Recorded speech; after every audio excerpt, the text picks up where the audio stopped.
नमस्कार दोस्तों, स्वागत है एक बार फिर आपके अपने YouTube चैनल जीवा स्टडी पर। मैं वरिष्ठ अध्यापक मुकेश कुमार जंगड़ आपका स्वागत करता हूं। तो हम जो है आज देखेंगे 2022 जो शिक्षक भर्ती थी सेकंड ग्रेड, उसका जो है ग्रुप सी का पेपर। ग्रुप ए और बी अपन ने देख लिया। और एक चीज आप पाओगे कि जो क्वेश्चन जहां से ग्रुप ए में बनाना उसी के पास से ग्रुप बी में बना है और उसी के पास से ग्रुप सी में बना है। मतलब क्वेश्चन वहीं से बन रहे हैं, बस थोड़ा सा चेंज कर रहे हैं, उसी के पास से बन रहे हैं। तो आप जो इन क्वेश्चन पेपर को अच्छे से देखे जाए। और आज जो है मनोविज्ञान के जो 20 क्वेश्चन ग्रुप सी में आए हैं वो देखेंगे। मैंने खुद ने यही पेपर दिया था। तो आज का पहला क्वेश्चन है कि शिक्षा मनोविज्ञान नए और हमेशा नए अनुसंधानों से संबंधित है।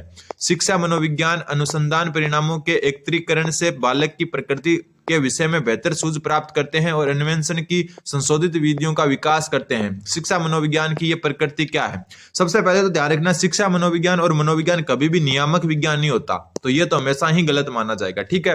नियामक विज्ञान कभी भी नहीं होता शिक्षा मनोविज्ञान। और यहाँ पर क्या बात हो रही है कि शिक्षा मनोविज्ञान नए और हमेशा नए अनुसंधानों से संबंधित है।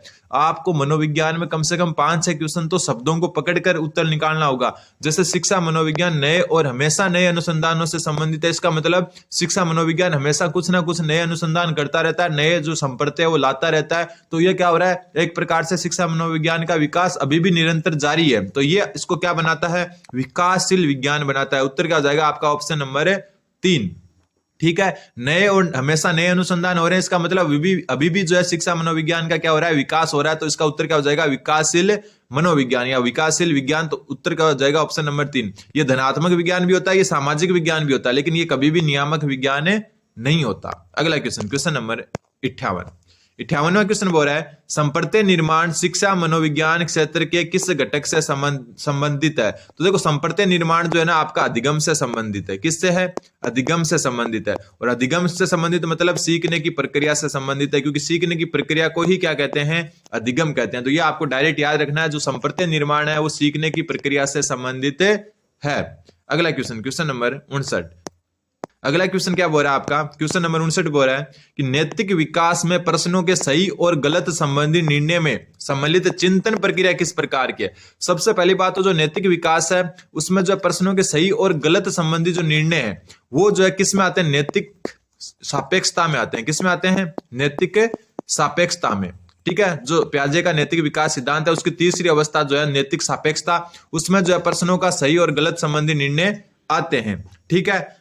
अब बात आती है कि जो चिंतन है वो किस प्रकार की प्रक्रिया में है। तो चिंतन जो है ना आपका, जो नैतिक सापेक्षता में जो इस प्रकार का चिंतन है ना सही गलत से संबंधित, वो आता है आपका नैतिक तार्किकता में, ठीक है। तो उत्तर क्या हो जाएगा आपका, ऑप्शन नंबर 2। अवस्था में किस में आता है, नैतिक सापेक्षता में, लेकिन जो है चिंतन की प्रकार क्या होता है वो होता है नैतिक तार्किकता, ठीक है। उत्तर हो जाएगा आपका option number 2। Question number 60 number कहता है, ब्रिज की संवेग विकास की स्कीम के अनुसार बालक में ईर्ष्या जो है सर्वप्रथम निम्नलिखित में से कौन सी आयु में जो है प्रकट होती है? ब्रिज मतलब हो गया ब्रिजेश, कई जगह इनको ब्रिजेश भी लिखा हुआ है, ठीक है। तो ब्रिजेश और ये ब्रिज एक ही बात है। तो जो ब्रिजेश है उनके अनुसार जो संवेग विकास की जो स्कीम है उसके अनुसार बालक में जो ईर्ष्या जो संवेग है वो किस जो है आयु में प्रकट होता है? तो आपको पता है ब्रिजेश ने जो है क्या बोला था कि 2 साल के बालक में सभी संवेगों का विकास हो जाता है। कितने साल में, 2 साल में सभी संवेगों का विकास हो जाता है, ठीक है। अब इन्होंने बोला कि जन्म के समय कौन सा संवेग होता है? जन्म के समय एकमात्र संवेग होता है जिसको इन्होंने बोला कि उत्तेजना होता है। जो उत्तेजना संवेग है वो आपका जन्म के समय भी बालक में मौजूद रहता है। और जो आपका ईर्ष्या संवेग है, ईर्ष्या संवेग वो आपका जो है 18 माह की आयु में जो है प्रकट होता है। तो उत्तर क्या हो जाएगा आपका, 18 माह। ध्यान रखना, कई जो है आप ध्यान रखना, पहले तो 24 माह या 2 साल में क्या होता है, सभी संवेगों का विकास हो जाता है। और जन्म के समय उत्तेजना संवेग बताया उन्होंने, और ईर्ष्या संवेग जो है 18 माह की जो है आयु में जो है बालक में प्रकट होता है। तो उत्तर क्या हो जाएगा आपका, ऑप्शन नंबर 3। वैसे देखो हर क्वेश्चन जो है ना, मैंने जो है आपको जो कलाम के टेस्ट करवाए हैं या फिर जो है जो संस्कृत डिपार्टमेंट के 2 पेपर करवाए हैं, फिर 2 पेपर आपके जो है 2022 सामान्य शिक्षा के करवाए हैं, तो उनमें लगभग हर प्रकार के क्वेश्चन को मैंने क्लियर करवाया। लेकिन फिर भी आप जो है अगर उन वीडियो को नहीं देख पाए तो वापस जाकर जरूर देखें एक बार, ठीक है। फिर अगला क्वेश्चन है कि एक बालक वस्तु के गर्म होने और नहीं होने के अनुसार अपने मौजूदा व्यवहार की स्कीम में संशोधन कर लेता है। क्या करता है कि कोई एक वस्तु है वो ये गर्म है या गर्म नहीं है, इसके अनुसार वो क्या करता है, अपने मौजूदा व्यवहार में क्या कर लेता है, मौजूदा व्यवहार में जो है संशोधन कर लेता है। पियाजे के अनुसार ये उदाहरण संज्ञानात्मक विकास की निम्नलिखित में से किस प्रक्रिया से संबंधित है? वापस देखें, एक बालक या बालिका वस्तु के गर्म होने और नहीं होने के अनुसार अपने मौजूदा व्यवहार की स्कीम में संशोधन कर लेते हैं। मान लो कि वस्तु गर्म है तो उसके टच नहीं करेंगे, ठंडी है तो मान लो कि उसके जो है टच करेंगे, ऐसे करके जो अपने मौजूदा व्यवहार की जो स्कीम है उसमें संशोधन कर लेते हैं। पियाजे के अनुसार ये उदाहरण संज्ञानात्मक विकास के निम्नलिखित में से किस प्रक्रिया से संबंधित है? तो ये आपका ऑप्शन नंबर 1 अनुकूलन से। ठीक है, अनुकूलन क्या होता है? अनुकूलन होता है बालक तथा वातावरण के मध्य चलने वाली, बालक तथा वातावरण, थोड़ा सा राइटिंग को एडजस्ट कर लें, मध्य चलने वाली क्रिया द्वारा संतुलन। ठीक है, वापस देखें, थोड़ा सा राइटिंग को एडजस्ट कर लें कि अनुकूलन क्या है? बालक तथा वातावरण के मध्य चलने वाली क्रिया द्वारा संतुलन। तो यहां क्या कर रहा है कि वस्तु के गर्म और ठंडा होने के अनुसार जो है अपने मौजूदा व्यवहार की स्कीम में क्या कर लेता है? संशोधन कर लेता है, मतलब एक प्रकार से संतुलन कर लेता है। तो ये उत्तर क्या हो जाएगा आपका? अनुकूलन। अब देखो एक क्वेश्चन आगे जो है थोड़े अच्छे क्वेश्चन आने वाले हैं कि निम्नलिखित में से कौन सी गेने द्वारा प्रदत्त अधिगम सोपानिकी, तो सबसे पहले अधिगम सोपानिकी सिद्धांत किसने दिया? गेने ने, कि उच्चतम अवस्था क्या है। और ये बात जो है अपन कल वाले वीडियो में कर चुके, रॉबर्ट गेने ने ऐसी अवस्थाएं बताई थी ना। सबसे नीचे आता है संकेत अधिगम, ठीक है, क्या आता है? संकेत अधिगम, और ये हम डिटेल से तो पिछली वीडियो में देख चुके। उसके बाद में आता है आपका उद्दीपक अनुक्रिया जो है अधिगम, श्रृंखला अधिगम, ऐसे चलता जाता है। और सबसे ऊपर कौन सा आता है? समस्या समाधान अधिगम। कौन सा आता है? समस्या समाधान अधिगम, समस्या समाधान अधिगम। तो देखो इसमें आपको दो चीजें याद रखनी है, पिछले वीडियो में भी बता चुका कि सबसे जो निम्नतम स्तर क्या होता है? निम्न स्तर कौन सा होता है? संकेत अधिगम। और उच्च स्तर कौन होता है? उच्च स्तर जो है आपका कौन सा होता है? समस्या समाधान अधिगम। तो यहां पर बोला उच्चतम अवस्था, तो उच्चतम अवस्था आपकी क्या हो जाएगी?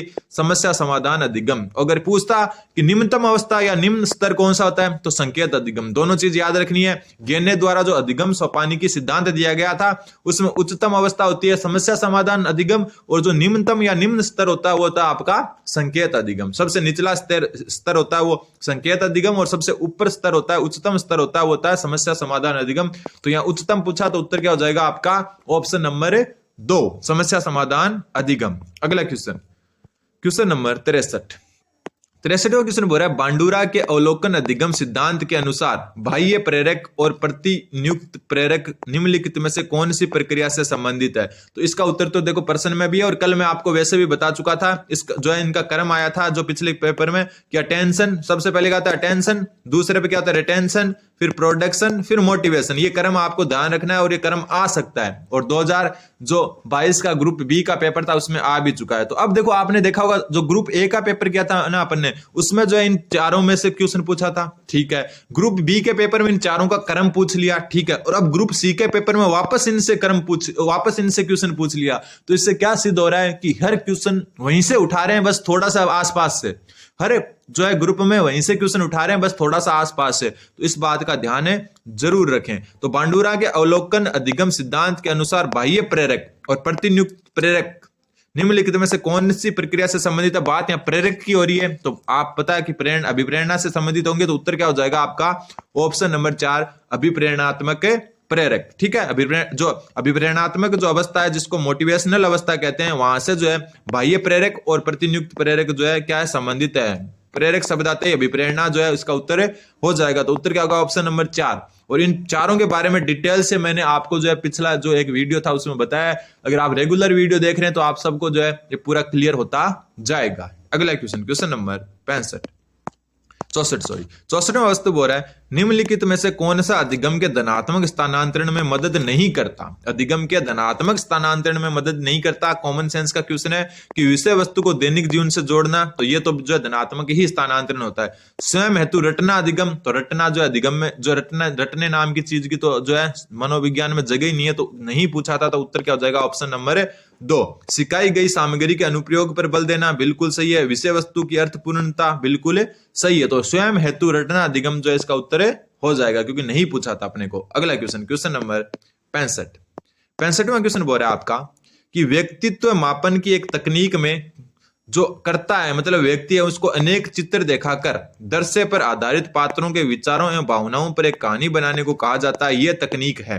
तो कल वाले जो है क्लास उसमें एक बात थी जो आपकी प्रक्षेपी विधियां होती है। कौन सी प्रक्षेपी? जिनको इंग्लिश में कहते हैं प्रोजेक्टिव। कौन क्या कहते हैं, प्रोजेक्टिव विधियां, प्रोजेक्टिव मेथड्स। जो प्रोजेक्टिव मेथड होते हैं आपके, उनमें क्या होता है, एक चित्र दिखाते हैं, ठीक है, और वो चित्र क्या होते हैं आपके, चित्र होते हैं धुंधले, ठीक है, अस्पष्ट होते हैं, क्या होते हैं, अस्पष्ट होते हैं, ठीक है, और उनको दिखाकर कहानी बताना या अपने विचार बताना, कहानी या फिर अपने विचार बताना, ये चीज जो होती है ना, ये किस विधियों में होती है, प्रेक्षेपी विधियों में। और वही बात यहाँ पर हो रही है कि अनेक चित्र दिखाकर 10 से आधारित पात्रों के विचारों एवं भावनाओं पर एक कहानी बनाना, ये तकनीक कौन सी है, तो उत्तर हो जाएगा आपका प्रेक्षेपी, प्रोजेक्टिव मेथड। और इनमें वो आते हैं टीएटी, सीएटी, ये चीजें मैं कितनी डिटेल से आपको बता चुका, ठीक है। टीएटी जो विषय अंतर्बोध टेस्ट है, जो सीएटी बालक जो अंतर्बोध टेस्ट है, जो टीएटी में 31 कार्ड होते हैं, हर जो है वीडियो में ये बात बता चुका। तो कुल मिला के क्वेश्चन कहां से आ रहे हैं, वहीं से आ रहे हैं, बस थोड़ा सा आसपास से आ रहे हैं, हर ग्रुप में वहीं से क्वेश्चन आ रहे हैं। तो उत्तर हो जाएगा आपका प्रेक्षेपी का। अगला क्वेश्चन, क्वेश्चन नंबर 66। 66वां क्वेश्चन बोल रहा है कि एक व्यक्ति चिकित्सक बनना चाहता है लेकिन अपर्याप्त क्षमता से अवरुद्ध है, इसलिए उसने प्रयोगशाला तकनीशियन बनना चुना। उसके द्वारा अपनाई गई समायोजन प्रक्रिया है। सबसे पहले क्या बोल रहा है, एक व्यक्ति क्या बनना चाहता है, चिकित्सक बनना चाहता है, लेकिन जो है अपर्याप्त क्षमता से अवरुद्ध है, ठीक है, अपर्याप्त क्षमता से अवरुद्ध है, इसलिए उसने जो है प्रयोगशाला तकनीशियन बनना चुना। उसके द्वारा अपनाई गई यह समायोजन प्रक्रिया है आपकी, जो है क्या होगा, इसका उत्तर है प्रतिस्थापन। प्रतिस्थापन में क्या होता है कि कोई बड़ा लक्ष्य नहीं मिलता तो हम थोड़ा सा छोटा उससे उसके जैसा ही और थोड़ा सा छोटा लक्ष्य जो है ले लेते हैं। जैसे कोई विद्यार्थी आईएएस की तैयारी आईएएस बनना चाहता है लेकिन वो किसी कारण नहीं बन पाता तो वो आरएस बन जाता है, ठीक है। थोड़ा सा जो है हम क्या करते हैं, थोड़ा सा छोटा लक्ष्य ले लेते हैं। तो ये ध्यान रखना कि एक व्यक्ति चिकित्सक बनना चाहता है लेकिन अपर्याप्त क्षमता से अवरुद्ध है, इसलिए उसने प्रयोगशाला तकनीशियन बनना चुना। मतलब चिकित्सक जैसा ही बनना है लेकिन थोड़े से नीचा बनना है। वैसे जो है आईएएस बनना चाहता है लेकिन अपर्याप्त क्षमता के अवरुद्ध से वो क्या बन जाता है, आरएस बन जाता है। तो ये भी क्या आपका प्रतिस्थापन है, मतलब लक्ष्य को थोड़ा सा प्रतिस्थापित कर दिया। आत्मीकरण, आत्मीकरण का दूसरा नाम होता है तदात्मीकरण। क्या होता है, तदात्मीकरण को ही आत्मीकरण कहते हैं। और तदात्मीकरण में क्या होता है कि अपने विचारों को दूसरों के अनुरूप ढालना, विचारों को दूसरों के अनुरूप ढालना, दूसरों के अनुरूप ढालना, अनुरूप ढालना। और आपको जो है क्लासेस लेते लेते मैं सेकंड ग्रेड फर्स्ट पेपर इतना जो है जोरदार, मेरा खुद का वापस इतना अच्छा हो गया कि मेरे को ऐसे लग रहा है कि मैं अभी भी सेकंड ग्रेड दे सकता हूं, खास करके पेपर 1, ठीक है। क्योंकि मैंने जो है पिछले कितनी लगभग 70 क्लासें हो चुकी है अपनी हर चीज की मिलाकर, तो एकदम वापस जो है पूरा का पूरा रिवाइज हो गया। तो उम्मीद है कि आपको भी जो है पूरा रिवाइज हुआ होगा, ठीक है। फिर दमन, दमन और समन के बारे में बता चुका। दमन क्या होता है कि कोई भी जो आपका जो मतलब जो दुखदाई या फिर जो आपका कष्टदायी जो है ना, कष्टदायी विचार या घटना अचेतन मन में चली जाती है, समय के साथ कहां चली जाती है, अचेतन मन में चली जाती है। मतलब आप क्या करते हो, उसको भूल जाते हो। क्या करते हो, भूल जाते हो, उसको कहते हैं दमन। एक होता है समन। समन क्या होता है, ये तो क्या होती है, अचेतन मन में अपने आप चली जाती है, भूल जाते हो। समन में क्या होता है, किसी भी दुखदायी को जो चीज या वस्तु है उसको अचेतन मन में आप जो है स्वयं जानबूझकर धकेल देते हो। क्या करते हो, जानबूझकर भूल जाते हो किसी चीज को, ठीक है। दोनों में अंतर क्या है, दमन में तो कष्टदायी विचार होते हैं, उनको अचेतन मन में वो समय के साथ चले जाते हैं, आप धीरे धीरे भूल जाते हो। और समन में वो क्या होते हैं, अचेतन मन में जानबूझकर धकेल दिए जाते हैं, आप जानबूझकर क्या करते हो, भूल जाते हो। प्रतिगमन मतलब हो गया समय में पीछे जाना, समय में पीछे जाना। और समय में पीछे जाने का मतलब क्या हो गया कि कोई बुढ़ा व्यक्ति अपने जो है बचपन के दिन बता रहा है आपको, तो वो हो गया प्रतिगमन, ठीक है। और इसका होगा प्रतिस्थापन, जब आप एक बड़े लक्ष्य को उसी के जैसे छोटे लक्ष्य की ओर मोड़ दें, ठीक है। अगला क्वेश्चन, क्वेश्चन नंबर 67। 67वां क्वेश्चन बोल रहा है आपका कि एक बालक व्यवहार में विचलन और असामान्य प्रतिक्रियाएं उसके अपने अभिप्रेरक और अंतर्नोद को संतुष्ट करने की असमर्थता के परिणाम स्वरूप होती है। कुसमायोजन का ये कारक क्या है, ठीक है। एक बालक के व्यवहार में विचलन और असामान्य प्रतिक्रियाएं उसके अपने अभिप्रेरकों और अंतर्नोद को संतुष्ट करने की असमर्थता के परिणाम स्वरूप होती है। कुसमायोजन का ये कारक है। तो देखो शारीरिक कार्य की हो नहीं सकता, दर्शन शास्त्र का जो है यहाँ पर कोई लेना देना नहीं है, समाज शास्त्र का यहाँ कोई लेना देना नहीं है। तो उत्तर तो आपको पता है, कॉमन सेंस से पता लगा सकते हो क्या होगा, मनोवैज्ञानिक, क्योंकि क्वेश्चन मनोविज्ञान का है तो मनोवैज्ञानिक ही जो है इसका सही उत्तर होगा। तो एक बालक के व्यवहार में विचलन और असामान्य प्रतिक्रियाएं उसके अपने अभिप्रेरकों और अंतर्नोद को संतुष्ट करने में असमर्थता के परिणाम स्वरूप होती है। तो ये बात होती है आपकी मनोविज्ञान से संबंधित, ठीक है, मनोवैज्ञानिक कारक है ये। अगला क्वेश्चन, क्वेश्चन नंबर 68। 68वां क्वेश्चन बोल रहा है कि व्यक्ति का संवेग और व्यवहार का प्रभावी तरीकों से नियमन जो सामाजिक परिस्थितियों में सफल आबंधन को उच्चतम बनाता है उसकी विशेषता है। ध्यान रखना, जो है आपका संवेगात्मक बुद्धि अलग से टॉपिक है, तो एक आरपीएससी की यही खासियत है कि हमेशा जो है सिलेबस से ही पेपर बनाते हैं। तो यहाँ क्या हो रहा है, व्यक्ति का संवेग और व्यवहार का प्रभावी तरीकों से नियमन जो सामाजिक परिस्थितियों में सफल आबंधन को उच्चतम बनाता है उसकी विशेषता है। तो यहाँ पर बात हो रही है संवेग की, किसकी, संवेग की, ठीक है। और संवेग की बात हो रही है तो उत्तर क्या हो जाएगा आपका, संवेगात्मक बुद्धि। क्या हो जाएगा, संवेगात्मक बुद्धि। मैंने ये पेपर जो है साइंस के तौर पर जो है इसको स्किप कर दिया था, ये साइंस वाले ग्रुप में पेपर आया था। ग्रुप डी का पेपर जो हम कल करेंगे या जो है ना उस वो है ना मैथ वालों के आया था, वो पेपर मैंने दिया था। तभी मैं सोचूं यार ग्रुप डी का ये तो पेपर मेरे सामने जो है नया नया लग रहा है, क्योंकि ये पेपर मैंने नहीं दिया था। ये ग्रुप सी का पेपर है जो साइंस वालों का हुआ था। पहले साइंस मैथ का एक ही था, लेकिन रद्द होने के कारण साइंस मैथ का अलग अलग कर दिया गया। और ये साइंस का हुआ था 29 जनवरी को सुबह, फर्स्ट शिफ्ट थी ना, मॉर्निंग शिफ्ट उसमें। और शाम को ग्रुप डी वाला पेपर हमारा हुआ था, ठीक है, मैथ वालों का। और जो पहले दे चुके हैं उनको पता भी होगा। तो संवेगात्मक बुद्धि इसका सही उत्तर हो जाएगा। अगला क्वेश्चन, क्वेश्चन नंबर 69वां क्वेश्चन बोल रहा है निम्नलिखित में से कौन सा स्टर्नबर्ग के त्रितंत्रीय बुद्धि सिद्धांत के संगठनात्मक उप सिद्धांत का एक घटक नहीं है। देखो स्टर्नबर्ग का त्रितंत्रीय सिद्धांत था, उसमें इन्होंने जो है 3 जो है घटक बताए, ठीक है। सबसे पहले जो 3 प्रकार की बुद्धि मान सकते हो, बुद्धि बताई। पहले बताई इन्होंने घटकीय या संघटात्मक बुद्धि, संघटात्मक बुद्धि। थोड़ा सा लिख देता हूं, ठीक है। पहली जो है इन्होंने क्या बताया, 3 प्रकार की बुद्धि बताई। पहली घटकीय या संघटात्मक बुद्धि। दूसरी जो इन्होंने बुद्धि बताई वो बताई इन्होंने कौन सी, अनुभाविक बुद्धि। कौन सी बुद्धि, अनुभाविक बुद्धि, ठीक है। तीसरी बुद्धि इन्होंने क्या बताई, तीसरी बुद्धि इन्होंने बताई सांदर्भिक बुद्धि, सांदर्भिक बुद्धि। ये 3 प्रकार की बुद्धि बताई, घटकीय बुद्धि, अनुभाविक बुद्धि और सांदर्भिक बुद्धि। और इस घटकीय बुद्धि को ही संघटात्मक बुद्धि कहते हैं, ठीक है। क्या कहते हैं, संघटात्मक बुद्धि। और इस जो घटकीय या संघटात्मक बुद्धि है इसमें इन्होंने 3 चरण बताए, ठीक है। अलग पेन से लिख देता हूं थोड़ा सा। कौन से बताए, सबसे पहले इन्होंने बताया ज्ञानार्जन घटक। इन घटकीय बुद्धि के घटक हैं ज्ञानार्जन घटक, ठीक है। दूसरा इन्होंने बताया आपका मेटा घटक। कौन सा घटक, मेटा घटक। और मेटा घटक का दूसरा नाम बताया इन्होंने अधिघटक, ठीक है, अधिघटक। एक मिनट, अधिघटक। और तीसरी जो है इधर लिख देता हूं, तीसरी इन्होंने क्या बताई, निष्पादन घटक, निष्पादन घटक। ये 3 घटक बताए इन्होंने। तो वापस देखो इनको अच्छे से देख लेते हैं एक बार। देखो स्टर्नबर्ग का जो त्रितंत्रीय सिद्धांत है उसमें इन्होंने 3 प्रकार की बुद्धि बताई। सबसे पहले घटकीय या संघटात्मक बुद्धि, दूसरी अनुभाविक बुद्धि और तीसरी सांदर्भिक बुद्धि। और जो घटकीय बुद्धि है या हम कह सकते हैं संघटात्मक बुद्धि है, इसमें इन्होंने 3 जो है घटक बताए, ज्ञानार्जन घटक, मेटा या अधिघटक और निष्पादन घटक, ठीक है। तो यहां पर पूछा है तो संघटात्मक बुद्धि है या घटकीय बुद्धि है, उसके उपसिद्धांत कौन से नहीं है। तो देखो मेटा घटक है, बिल्कुल ये रहा मेटा घटक, तो ये तो है। निष्पादन घटक, ये रहा निष्पादन घटक भी है। ज्ञानार्जन घटक बिल्कुल है, तो कौन सा नहीं है, सृजनात्मक घटक नहीं है। तो उत्तर क्या हो जाएगा आपका, ऑप्शन नंबर 4।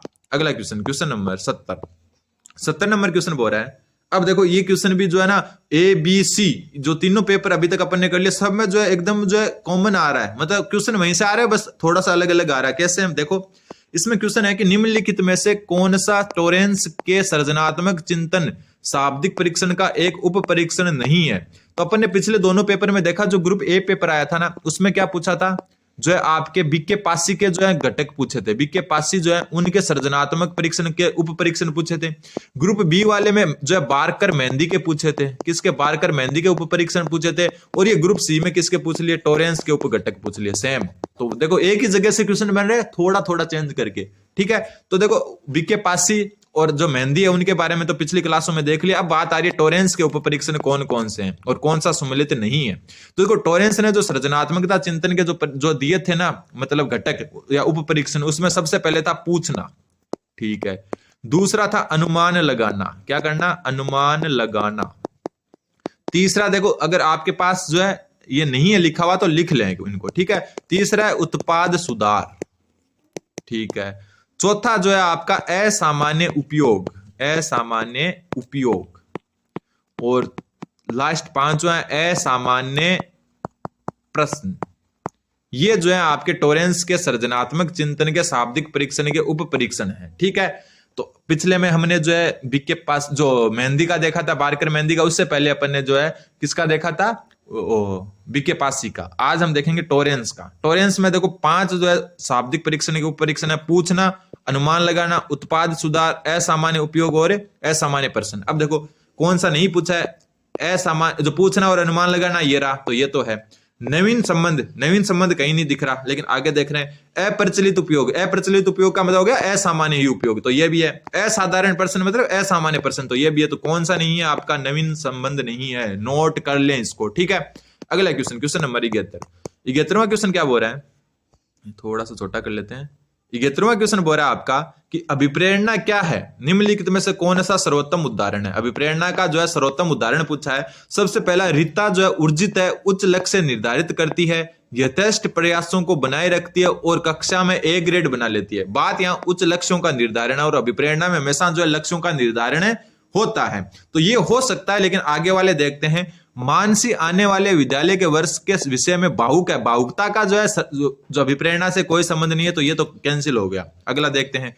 कविता जो करना चाहती है उसमें अपना ध्यान केंद्रित करने में अच्छी है, ठीक है, हो सकता है। लेकिन आगे चलते हैं। निशा मेहनती है, अपने शैक्षिक कार्यों के विषय में धनात्मक भावनाएं, तो भावनाएं तो वैसे ही गलत हो गई। और यहाँ पर जो है ध्यान केंद्रित जो है, यहाँ से अभिप्रेरित थोड़ी ना हो जाओगे ध्यान केंद्रित करने से। उच्च लक्ष्यों का निर्धारित करोगे, मुझे ये पाना ही है, तब अंदर से अभिप्रेरित हो गया आप, तो ये भी गलत हो गया। तो उत्तर क्या हो जाएगा? सर्वोत्तम उदाहरण जो है आपका ऑप्शन नंबर 1 है, ठीक है। इसमें कुछ अभिप्रेरणा का भाग हो सकता है, लेकिन सर्वोत्तम उदाहरण जो है आपका क्या है? ऑप्शन 1। और भावना शब्द आते तो आप जो है हटा दो उनको, ठीक है, वो तो है ही नहीं। तो उत्तर क्या हो जाएगा आपका? Option number 1। अगला क्वेश्चन मैं आपको बता चुका, हर पेपर में आया कि चुनौतीपूर्ण और कठिन निष्पादन में प्रवीणता की संतुष्टि प्राप्ति की प्रत्याशा कहलाती है। निष्पादन शब्द जहां भी आ जाए ना, तो उत्तर हमेशा उपलब्धि अभिप्रेरणा ही होगा, ठीक है। चुनौतीपूर्ण और कठिन निष्पादन में प्रवीणता की संतुष्टि प्राप्त करने की प्रत्याशा क्या कहलाती है? उपलब्धि अभिप्रेरणा। कैसे? क्योंकि निष्पादन और उपलब्धि एक ही चीज है। देखो निष्पादन को इंग्लिश में क्या कहते हैं? देखो इन मास्टरिंग, ठीक है, मास्टरिंग, या फिर जो है कह सकते हैं अपन जो है निष्पादन में क्या कहते हैं आप? निष्पादन को कहते हैं जो है अचीवमेंट, ठीक है। निष्पादन को क्या कहते हैं? अचीवमेंट। और अचीवमेंट जो है आपकी जो है देखो किसमें, यहाँ रही अचीवमेंट, तो उत्तर क्या हो जाएगा? हमेशा जो है इसका तीसरा ही हो जाएगा। मतलब जब भी निष्पादन नाम आ जाए ना, तो उपलब्धि अभिप्रेरणा जो आंख बंद करके आप उत्तर कर सकते हो। तो चुनौतीपूर्ण और कठिन निष्पादन में प्रवीणता की संतुष्टि प्राप्त करने की प्रत्याशा क्या कहलाती है? आपकी उपलब्धि अभिप्रेरणा। अगला क्वेश्चन, क्वेश्चन नंबर 73वां क्वेश्चन बोल रहा है, एक शिक्षक विषय वस्तु में संवर्धन कार्यक्रम की योजना बना रहा है, वह किस प्रकार के अधिगमकर्ताओं के लिए ऐसा कर रहा है? बात हो रही है संवर्धन कार्यक्रम की। संवर्धन मतलब मॉडिफाई करना, कोई जो है विषय वस्तु है उसको और कठिन बनाना और मॉडिफाई करना, मतलब उसका जो कठिनाई स्तर है उसको बढ़ाना। तो ये किस प्रकार के बालकों के लिए होगा? क्या मंद बुद्धि के? बिल्कुल नहीं। मंद गति के? बिल्कुल नहीं। पिछड़े? बिल्कुल नहीं। तो बाल अपचारी यानी बाल अपराधी? बिल्कुल नहीं। तो किसके लिए? प्रतिभाशाली अधिगमकर्ताओं के लिए। जो प्रतिभाशाली अधिगमकर्ता होंगे ना, उनके लिए आपको विषय वस्तु को मॉडिफाई करना होगा, थोड़ा स्तर बढ़ाना होगा, क्योंकि उनको जो है वो जो आपकी जो रेगुलर जो आप बच्चों के लिए बना रखे हो उसके जो है उन बोरिंग महसूस करते हैं वो अपने आप को, ठीक है, बोर होते हैं कि यार ये विषय वस्तु तो मुझे आती है। तो उनके लिए क्या करते हैं? विषय वस्तु को संवर्धन करते हैं, मॉडिफाई करते हैं, उनका स्तर बढ़ाते हैं। किन प्रकार के बालकों के लिए? प्रतिभाशाली बालकों के लिए।